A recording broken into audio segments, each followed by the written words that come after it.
Então é o seguinte, ó, isso é uma discussão para vocês terem em mente que, e isso vocês viram também lá em Mecânica dos Fluidos, que o teorema do transporte de Reynolds é uma maneira conveniente de relacionar a variação de quantidade de movimento e torque. Na verdade, é uma maneira conveniente de relacionar um monte de coisa, né? Conservação da massa, conservação da quantidade de movimento linear com força, conservação de energia, que vocês viram lá que o teorema do transporte de Reynolds pode ser usado para escrever a primeira lei da termodinâmica. Então, mas isso, o teorema do transporte de Reynolds é uma análise global, né?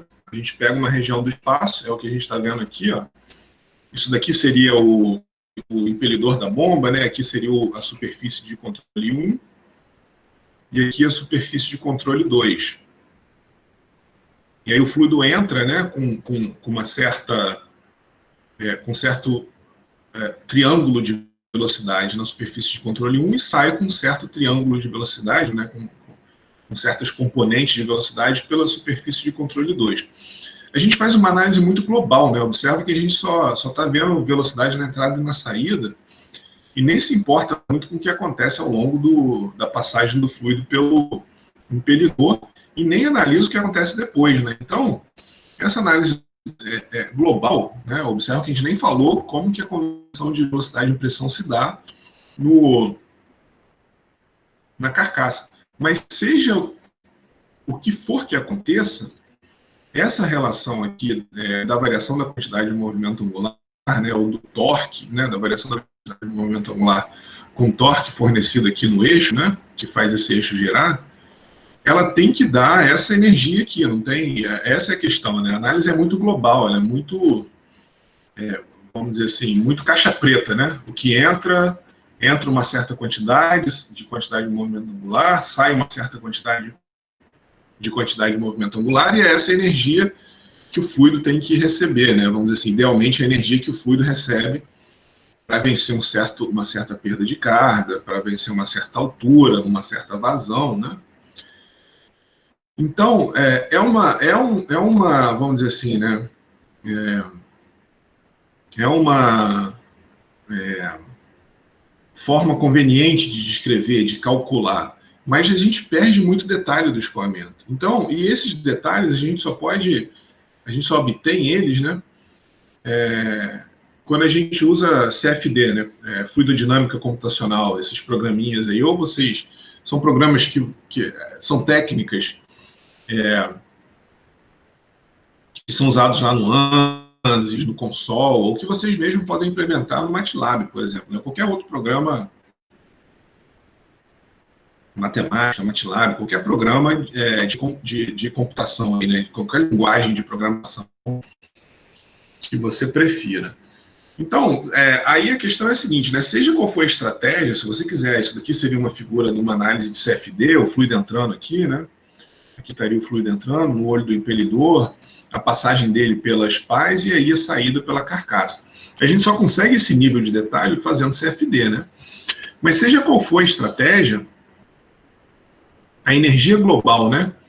Se a gente considerar aqui, ó, o fluido que entra com uma certa energia 1, ou pressão, seja lá o que você está analisando, né? Vamos dizer, né? Pressão. E você quer saber quanto que a pressão descarrega, aqui, ó, ele vai te fornecer essa resposta.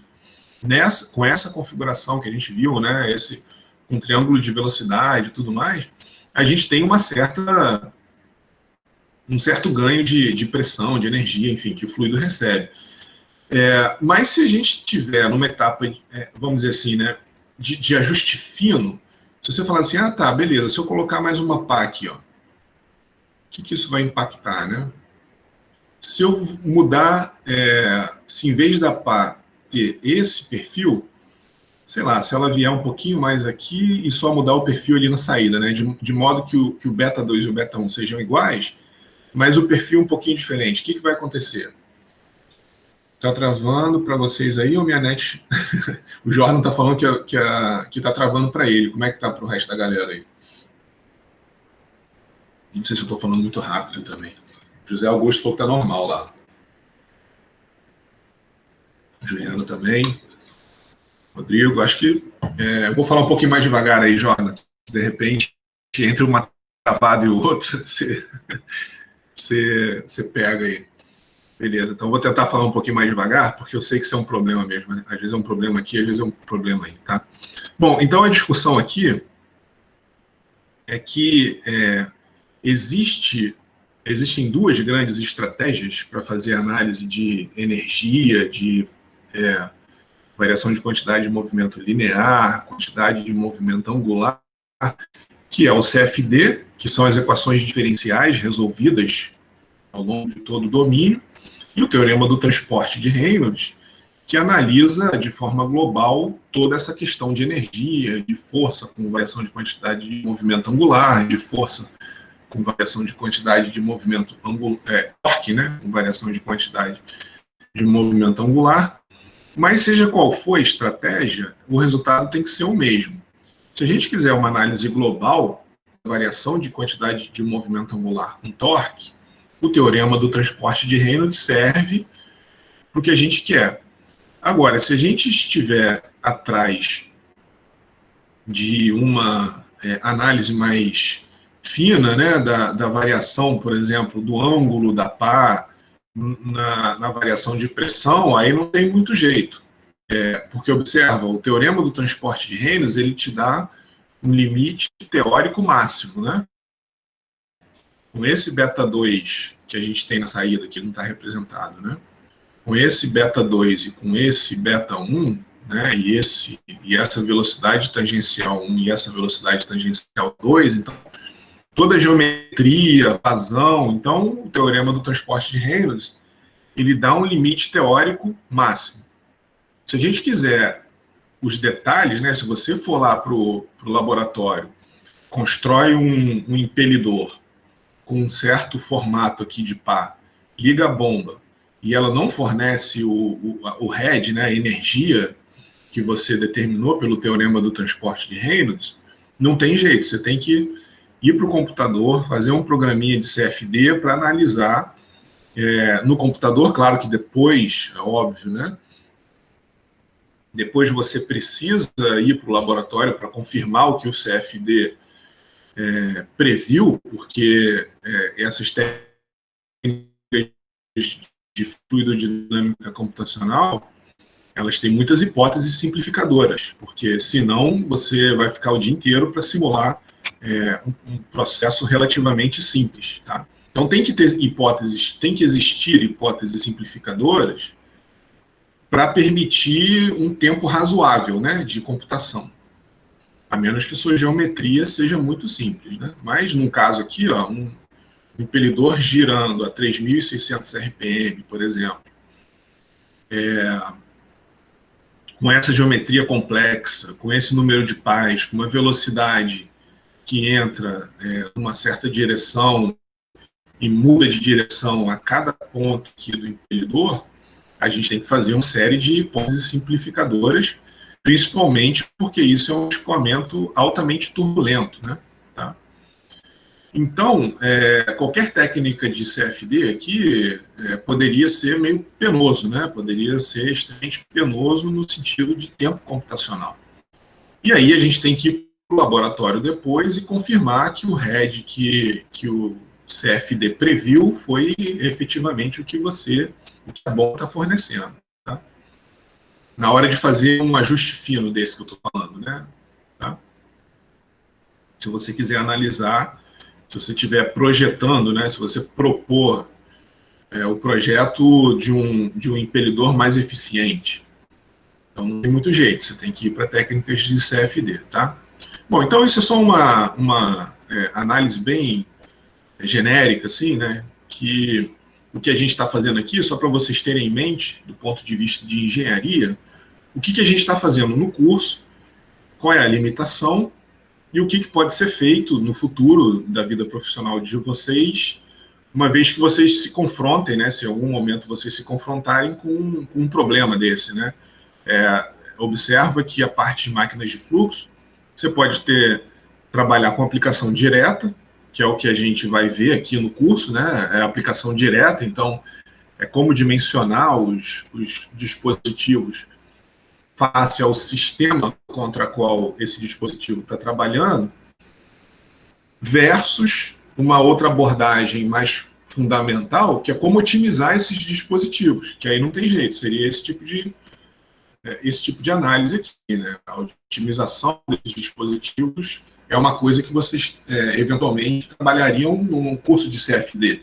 Não é o que a gente vai ver aqui, tá? A gente aqui, o máximo de teoria que a gente vai ver é coisa desse tipo aqui, tá? Variação de velocidade tangencial na entrada e na saída, tá? Os triângulos de velocidade. Então a gente fica aqui com uma certa restrição da análise, mas tudo bem, a gente já consegue tirar muita informação de engenharia mesmo, né, de uma análise simples como essa que a gente está vendo aqui, tá?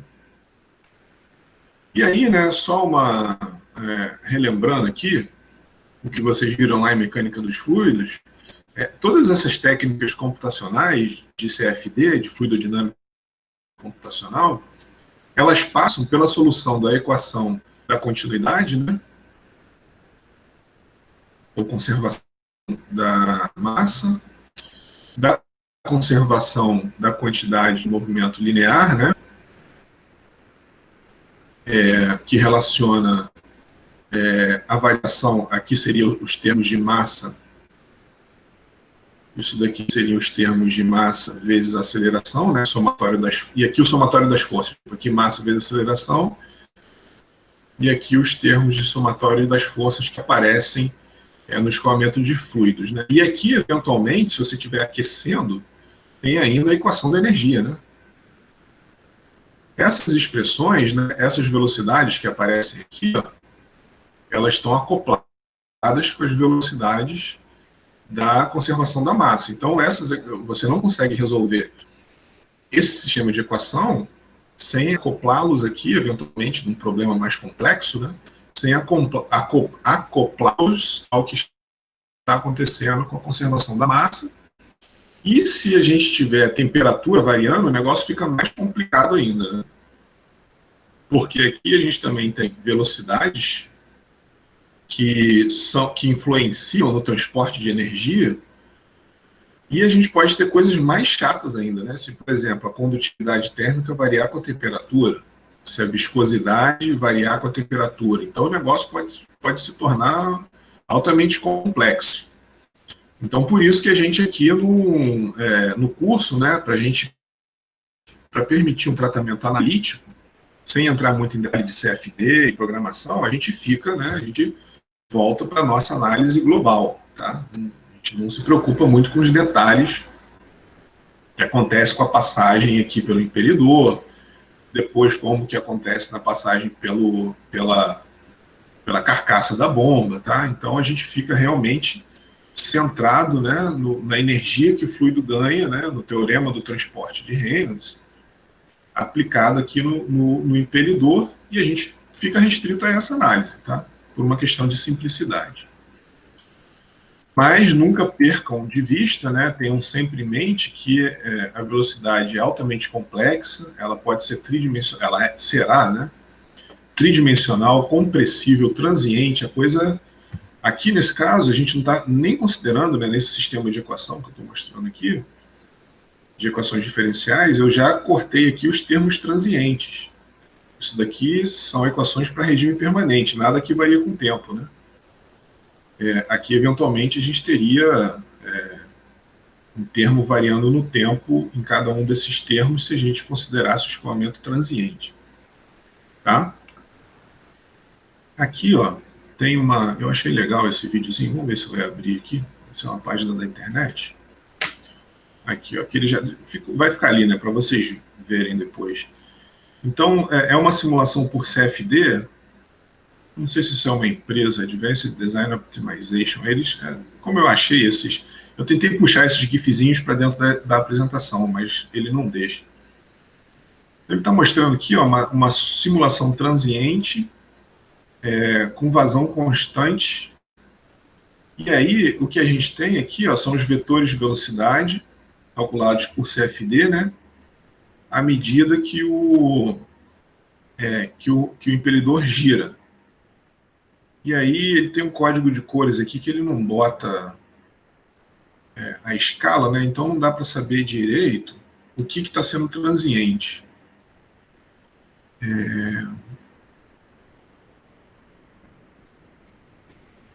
Escoamento pulsátil.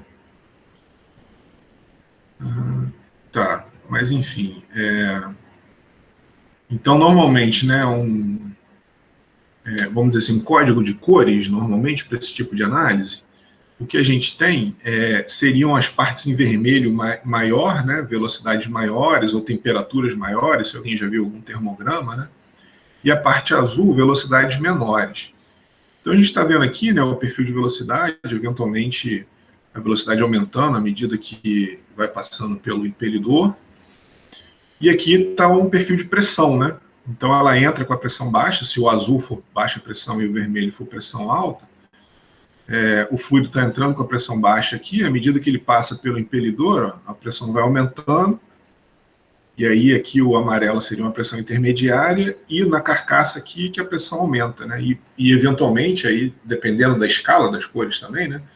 Parece que a pressão é constante ao longo da periferia aqui, né? Não dá para saber se ela aumenta ou não, mas eventualmente a pressão na hora que sai aqui do impelidor, ela dá parece que é um salto, né? Parece que ela tem uma descontinuidade grande aqui, ela vem com uma certa pressão aqui, né? Um certo gradiente constante, e aí chega na carcaça, parece que ela dá um salto, né? Pelo aumento de área, eventualmente. Mas enfim, isso pra gente é o que eu estava falando, né? A gente não vai entrar nesse grau de detalhe, tá? O que a gente observa, o que a gente analisa no curso é o vetor velocidade aqui na entrada. Eu estou acompanhando com a seta do mouse aqui, né? A entrada da pá do impelidor, o triângulo de velocidade na entrada e o triângulo de velocidade na saída, tá? E relacionar isso com a energia que o fluido ganha.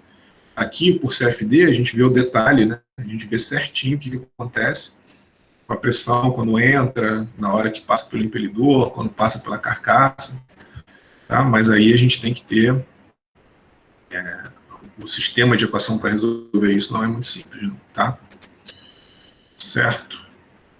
Bom, tendo dito isso, o que a gente vai analisar agora, na medida do possível, ou das nossas limitações aqui do curso, né, de complexidade, para também não tornar a nossa análise muito complexa, é analisar as curvas reais,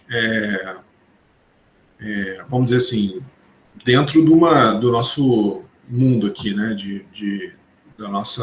desse curso, nesse tempo que a gente tem.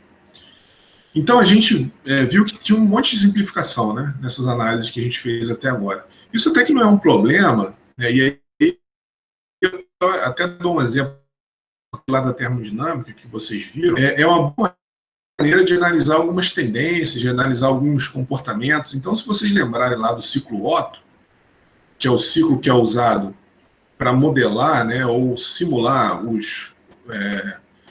as máquinas de combustão interna, né, os motores de combustão interna, vocês lembram que o ciclo Otto tem um monte de, vamos dizer assim, condições irreais, né? Eu acho que a principal delas, que eu posso citar, é que no motor de combustão interna, a mistura ar-combustível nunca passa por um ciclo termodinâmico, né?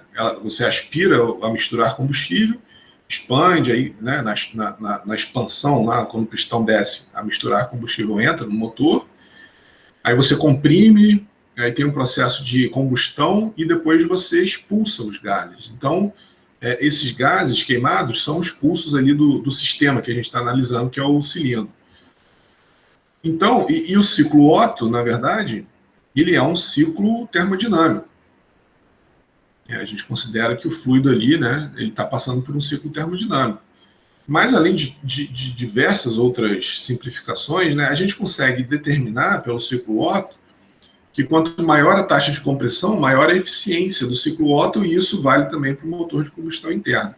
Então, a mesma coisa aqui também, né? A gente fez um monte de simplificação, está analisando o teorema do transporte de Reynolds, em vez de analisar as coisas mais detalhadas com a análise de CFD, mas, de qualquer forma, a gente já consegue, mesmo com essa análise simplificada, levantar um monte de tendências, né? A variação do ângulo beta, na eficiência da bomba, a velocidade tangencial e tudo mais, né?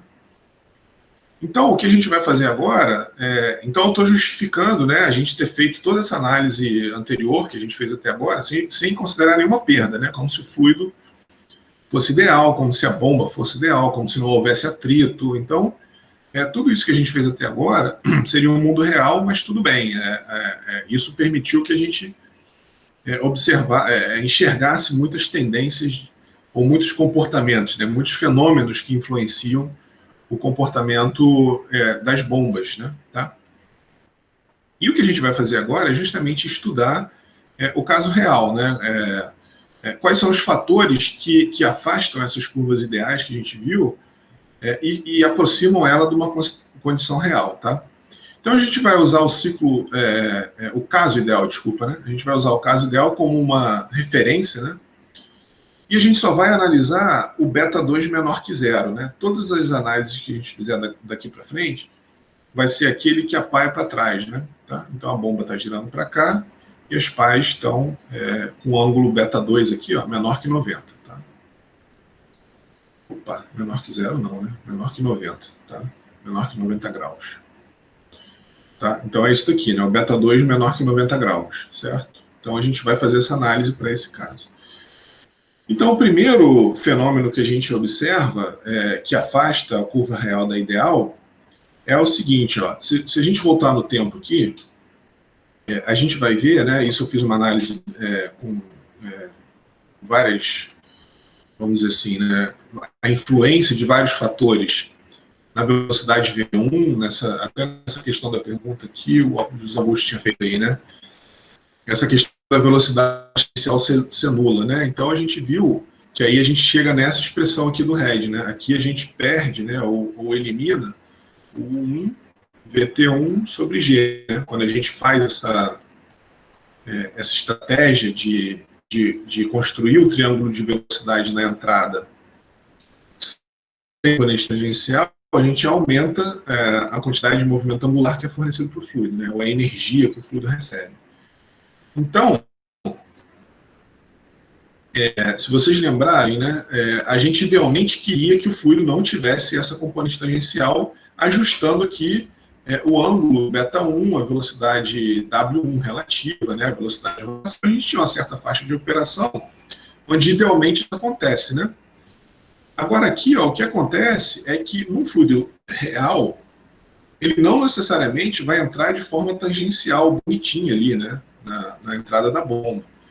Então, o que acontece é que existe uma variação de direção do escoamento, na hora que ele passa pelo olho do impelidor até entrar no impelidor, propriamente dito, né, na hora que ele entra daqui para cá, ó, e muda de direção, que faz com que, eventualmente, esse ângulo alfa1 aqui, desculpa, o ângulo alfa1 não seja igual a zero, né, com que o V1 seja diferente aqui do VN1, e eu acabo tendo, por mais que eu esteja na minha condição de projeto, né, que eu construa o triângulo de velocidade com base na velocidade relativa, na velocidade de rotação, fazendo com que querendo que o V1 seja coincidente com o VN1 aqui, essa condição de pré-rotação, né, pode fazer com que o fluido, por melhor que seja o projeto, ele ainda assim adquira um certo ângulo na entrada, um certo V1 aqui, um certo alfa1 aqui, tá? E isso acontece principalmente por perturbações que podem existir antes do olho do impelidor aqui, antes da entrada da bomba. E isso, de forma geral, é minimizado na faixa de operação, né? Ocorre basicamente fora do ponto de operação da bomba. Pode acontecer no ponto de operação, mas a bomba ela é toda projetada para, no ponto de operação dela de vazão, isso ser minimizado. Então é por isso, né, essa é uma das questões, né, eu fui marcando aqui ao longo da apresentação todas as condições, né, já falei do desequilíbrio radial, falei dessa questão justamente, né, da vazão aqui, também controlar a velocidade relativa de entrada, não ter o VT1, então tem vários motivos para a bomba centrífuga ter uma faixa de operação, essa daqui é uma delas, né? Essa condição de shock loss, que eles chamam em inglês, tem muitos livros em português que usam esse termo, ou pré-rotação. Shock loss porque seriam umas perdas de choque mesmo, né? Porque o fluido vem aqui, né? Em vez de ele entrar tangente de uma forma ordenada, ele acaba chocando ali, né? Acaba batendo onde não deveria. Ou pré-rotação, porque eventualmente ele pode adquirir alguma rotação, algum movimento na entrada que faça com que ele entre de forma perturbada no olho do impelidor. Tá? Então, essa condição a gente tenta minimizar, né, no ponto de operação da bomba, então por isso que ela tem a faixa de operação. Tá? E aí o ângulo da pá, né, é isso que eu estava falando, é para a condição de operação. E aí a gente eventualmente minimiza isso, dificilmente consegue zerar, mas minimizar, né, pelo menos na faixa de operação da bomba. E aí, então essa é a questão, tá? É a questão do fluido entrar com um certo ângulo com relação às pás. Tá? A outra questão importante é a influência do número de pá, né? Na nossa análise teórica, a gente considerou que o VT2 ele é uniforme ao longo de toda a circunferência. Ou seja, aqui o VT2 tem esse valor, se eu andar para cá o VT2 teria esse valor, se eu andasse para cá teria o mesmo valor VT2, e também que a velocidade da pá, então além dessa hipótese, a gente considerou que a velocidade da pá coincide com o formato da pá, né? Essa foi outra hipótese que a gente fez. Então, se ela é radial, a gente considerou que ao longo de toda a circunferência, todos os elementos de fluido teriam o formato da pá certinho, né? São duas hipóteses que a gente fez. E, na verdade, né, na realidade, a gente vê que nem uma coisa nem outra é verdade. Olha só, essa figurinha aqui está mostrando que o VT2 ele até pode ter um valor conforme foi calculado quando o elemento fluido está pertinho da pá, mas para os elementos de fluido que não estão aqui tão perto da pá, ó, o VT2 varia aqui, tá vendo? Certo? Então, o VT2 ele vai tendo uma variaçãozinha de magnitude ao longo da circunferência em função das partículas fluidas que estão em contato com a pá e não estão em contato com a pá ali, tá? E a questão, né, que a gente estava falando da trajetória, né, a gente assumiu que a trajetória fosse igualzinha, né, mas ela não é. Olha só, isso aqui é uma simulação em CFD do escoamento real, né? Então a gente vê que existe recirculação, existe toda sorte de perturbação do escoamento aqui dentro da passagem aqui pelo espaço entre as pás, que fazem com que o escoamento ali seja altamente perturbado ali, né? Ele não é de fato igual ao formato da pá ali, tá? Então existe a recirculação entre as pás. Então o triângulo de velocidade real ele é bem diferente do ideal, né? Então isso acarreta numa perda de head e menor eficiência, tá? Então o perfil de velocidade ele é bem mais complexo, né? Aqui seria o ideal, o nosso mundo perfeito, e aqui é o real, né? O que acontece, na verdade, isso daqui nem é o real, né? Porque isso daqui é uma simulação, tá? Isso é uma simulação por CFD. Isso eu tirei de algum artigo aí que eu achei, artigo científico, né? Então isso daqui precisa ser confirmado experimentalmente. Nem sei como é que faz essa visualização experimental, que não é muito simples, né? Não é muito fácil. Tá? Então isso daqui seria até um real entre aspas, né? E aqui a gente vê, ó, distribuição de velocidade também, né? A gente vê que isso daqui, ó, eu tirei isso de um livro-texto. Então, a distribuição de velocidade numa simulação por CFD, que seria relativamente mais precisa, vamos dizer assim, a gente faz uma aproximação didática também, vamos dizer assim, grosseira, né? Então, isso aqui para mostrar que o perfil de velocidade não é, vamos dizer, uniforme, né? Esse livro-texto fez esse perfil de velocidade acarretando uma distribuição de pressão que também não é uniforme ali ao longo da passagem do fluido pelo espaço entre as duas pás. Então a gente teria uma pressão mais baixinha aqui, né, perto da região que a velocidade é mais alta, e uma pressão mais alta perto da região que a velocidade é mais baixa. Então isso daqui seria, vamos dizer assim, uma tentativa de aproximar um fenômeno complexo, né, de dar uma visualização um pouquinho mais real, vamos dizer assim, tá? Então, aí é por isso, né, por esses dois motivos, que o ângulo na saída ele pode ser maior que beta 2. E aí isso a gente chama de perda por escorregamento, tá? De lip loss. Por quê? É isso que a gente estava falando, né? A gente tem um vetor velocidade na saída que ele não é uniforme, e aí, eventualmente, o beta 2, né, e além disso, né, todo o perfil de velocidade na entrada aqui, né, ao passar pelo espaço entre as pás, ele é altamente complexo. Então, isso faz que, de uma forma global, na saída, ao invés do ângulo beta 2, né, ser aquilo que a gente determinou, ele eventualmente é menorzinho, é um beta 2 linha. E o que acarreta isso, né, e eu fiz aqui uma representaçãozinha simples dessa variação, né? Então, aqui estaria o beta 2 ideal, aqui seria o beta 2 real, ó. Então, a velocidade relativa foi puxada um pouquinho para baixo, né, porque o beta 2 real é um pouquinho menor, e isso vai ocasionar um V2 real, que é a soma desse cara aqui, né, com esse cara aqui, ó. Um V2 real, uma velocidade tangencial 2 real, que é menor aqui, né, que é a velocidade 2 tangencial ideal, vamos botar assim, tá? Então, por isso que a variação do beta 2 aqui na saída acaba reduzindo o head que a bomba é capaz de fornecer, né? A energia que a bomba é capaz de fornecer. Aí você fala, não, tudo bem, enche de pá então, né? Enche de pá esse impelidor. Mas o que acontece? A perda de carga ela começa a aumentar aqui, porque aí o fluido, ao passar aqui pelos espaçozinhos cada vez menorzinhos, ele começa a ter uma perda de carga maior do que o que existiria, né, nessa configuração maior aqui, né? E a velocidade na saída ela não é uniforme. O que acontece, né? Aqui é uma questão que aí é o seguinte, ó.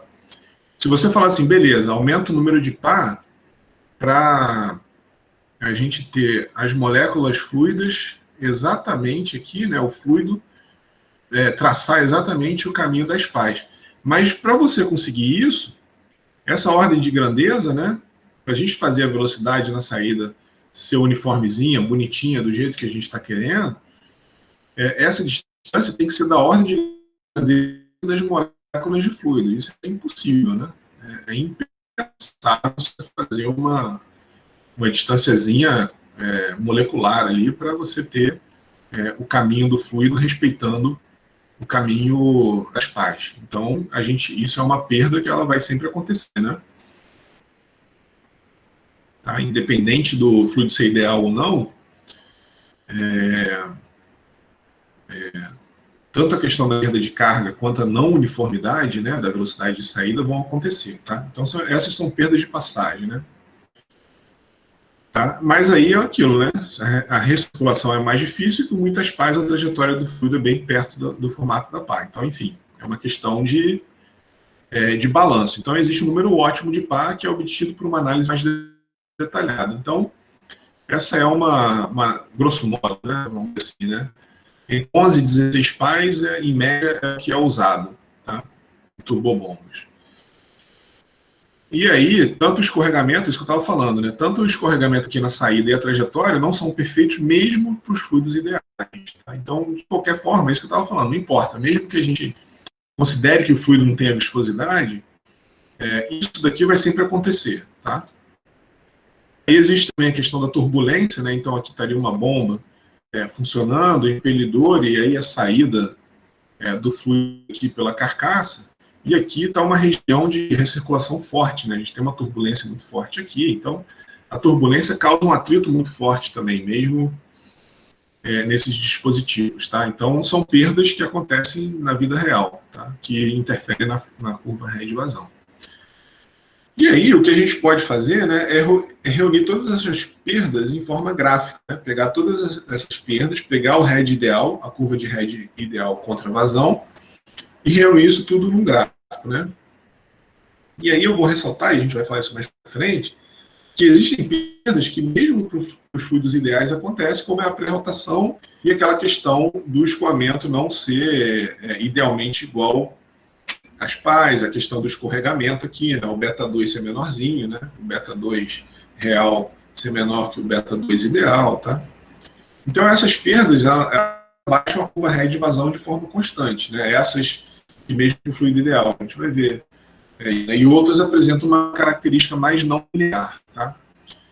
Beleza? Então, bom, vamos falar aqui de algumas, aí na aula que vem, amanhã a gente continua, né? Então faltam 5 minutinhos, vamos aproveitar esses 5 minutinhos aí, porque para não ficar muito apertado depois, tá?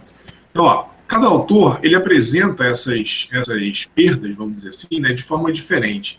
E aí eu peguei aqui, por exemplo, esse livro de bombas do Defal, ele faz a seguinte análise, ó. Ele pega essa daqui, ó, então seria o gráfico da curva de vazão. Isso daqui foi o que a gente obteve, ó, essa curva mais de cima aqui, ó, foi a que a gente obteve agora de forma ideal, tá? Aí o que ele fala? Existem condições que aí ele não chama de, ou fatores, né? Ele não chama de perda, que abaixam essa curva de forma linear, que é a não uniformidade de velocidade e o escorregamento, né? Então, daqui, ó, ele já, de cara, ele multiplica por um fator μ, que é menor que 1, né? Aí ele chama do head de Euler, né? Ele chama do head de Euler dessa que a gente determinou pelo teorema do transporte de Reynolds, né? Do VT2 sobre G. Ele chama isso de uma condição inatingível, né? Ele fala que, por mais perfeito que seja o fluido, por mais perfeito que sejam todos os dispositivos, sempre esses fatores vão existir e vão abaixar a curva de ré de vazão para essa condição HI. Aqui, ó. Tá? Então, HI seria o head de Euler menos os fatores que ele não chama de perda, né? Que são fatores inerentes ao processo ali hidráulico de passagem do fluido pelo imperador. Então, ele chama de HI a quantidade máxima de energia que pode ser transferida para o fluido. Tá? Então, ele nem considera aqui esse termo aqui. E aí, é em cima do HI que ele, né, que o Defalco faz essa análise para determinar a eficiência. Então, ele fala da eficiência hidráulica, né, que é o atrito, turbulência e o choque, aquela variação brusca de direção na entrada, que é o que está representado aqui. Ó. Então, esses termos aqui, ó, esse primeiro triângulozinho aqui linear, é a perda por atrito, que é a perda, são as perdas de carga, né? Certo? Que é o HF, né? É igual a F, L sobre D, V ao quadrado sobre 2, né? Então, esse F aqui é onde entra o diagrama de Moody, que a gente tira lá o fator de atrito, né? Então, seria o atrito pela passagem do fluido ali pelos elementos da bomba, que aumenta linearmente com a vazão. E as perdas não lineares, que é choque e turbulência, né? Que são não lineares, né? Então, aqui a gente tem choque e turbulência, que são muito pronunciados fora do ponto de operação, e elas são mínimas na vazão de projeto, porque toda bomba ela é projetada para, na vazão de projeto, o fluido entrar tangente ali, né, com mínimo de choque ou de variação com relação ao ângulo de entrada, e com mínimo de turbulência. Então, por isso que essas perdas aqui, elas diminuem, elas aumentam para uma vazão baixa e para uma vazão grande, né, e são mínimas na vazão de projeto. Mais um motivo para as bombas centrífugas terem uma faixa estreita de aplicação, porque todas as perdas são minimizadas aqui na medida do possível, né? Claro que o atrito não, mas você não vai trabalhar com a bomba com a vazão baixa só para reduzir o atrito, você tem que bombear, a bomba tem que bombear numa vazão relativa, né?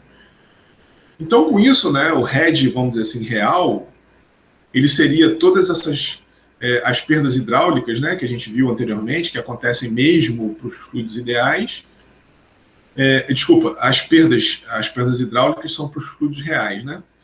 São aquelas perdas de não escorregamento e a não uniformidade do vetor velocidade, vezes as perdas hidráulicas, que isso sim é um fluido real, né? Tá? Então vamos dizer assim, né? A gente pode chamar isso de uma eficiência global. Né? A gente pode chamar esse cara aqui de uma eficiência global vezes o head de Euler, tá? Beleza? Bom, são 10 horas. Vou parar a gravação aqui, né? A gente termina por aqui.